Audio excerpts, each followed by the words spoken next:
Athlyi Rogers, born in Anguilla, became a significant religious figure.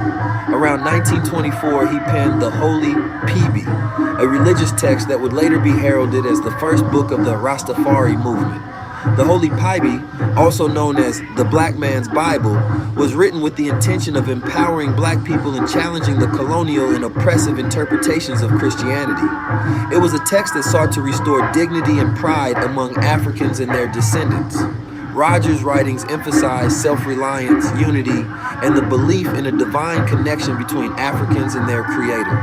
He proclaimed Ethiopia as a spiritual homeland and hailed Emperor Haile Selassie I as a messianic figure, a sentiment that would deeply influence Rastafarian beliefs. Although the Holy Piby was initially banned by colonial authorities for its radical ideas, it found a strong following in Jamaica. It inspired early Rastafari leaders like Leonard Howell, Joseph Hibbert, and Archibald Dunkley, who spread his teachings and laid the groundwork for what would become the Rastafari movement. Athlyi Rogers' journey led him to the bustling city of Newark, New Jersey, where he established a congregation known as the Afro-African Constructive Church. The church was more than just a place of worship. It was a center for social and spiritual empowerment for African Americans. Rogers' teachings resonated deeply with his followers, who were seeking a sense of identity and purpose in a society that marginalized them. Rogers preached a message of self-reliance, racial pride, and unity.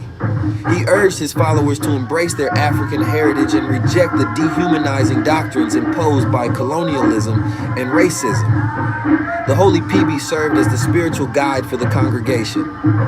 Its pages offered a vision of hope and liberation, emphasizing the divinity of black people and their special relationship with God. Rogers' charismatic leadership and revolutionary ideas attracted a dedicated following. Rogers' influence extended beyond New Jersey. His message spread to African American communities across the United States, inspiring other leaders and activists. The Afro-African Constructive Church became a beacon of cultural and spiritual revival. In the midst of the Harlem Renaissance and the rise of black nationalism, Rogers' teachings found fertile ground. His vision aligned with the broader movement of African American empowerment, advocating for a return to African roots and a rejection of oppressive systems.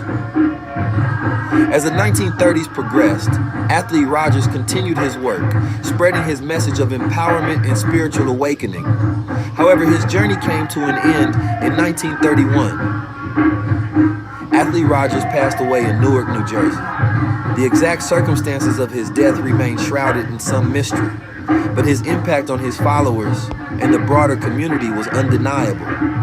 His death was a significant moment for his congregation and the early Rastafari movement. Despite the loss of their leader, Rogers' followers remained steadfast in their faith, continuing to uphold the teachings and vision he had set forth. The principles laid out in the Holy Piby endured, providing a foundation for his congregation and the wider Rastafari movement. Rogers' call for self-reliance, unity, and pride in African heritage continued to resonate deeply. Today, Athlyi Rogers is remembered and honored by Rastafarians around the world.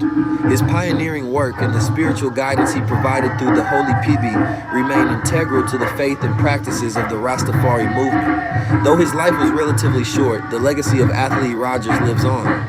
His vision of spiritual liberation and cultural pride continues to inspire and empower, ensuring that his spirit remains a guiding light for future generations.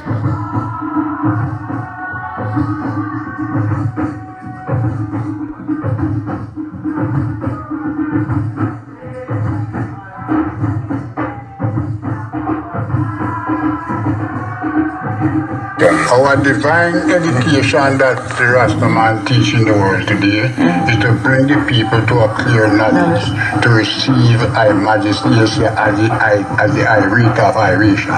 No, this glory must cover, as I said, this glory must cover the earth as water covers the sea. Whether you be white, whether you brown, whether you pink, my vision and my spiritual fall upon all ones and ones. And the whole multitude shall glorify I. So the righteousness of the Almighty goes forth from one ends of the earth to another. And all people, nation and tongue have to recognize this day, because out of all the denomination, religion, Christianity, there is no one that was here to tell the people to live. It's only Rasta man come and say, live. I am a creator of the living, another creator of the dead, for the dead pray and I neither do not go down in silence. So the denomination and religion and Christianity introduce to the people that they have a dead before them can see God. Now the Rasta man comes and not like that. The Almighty say, he that glorify, live. He that keepeth my commandment shall live forever and ever. He that worship I shall live forever. He that walk uprightly and do the things that is righteous, they shall have life eternal.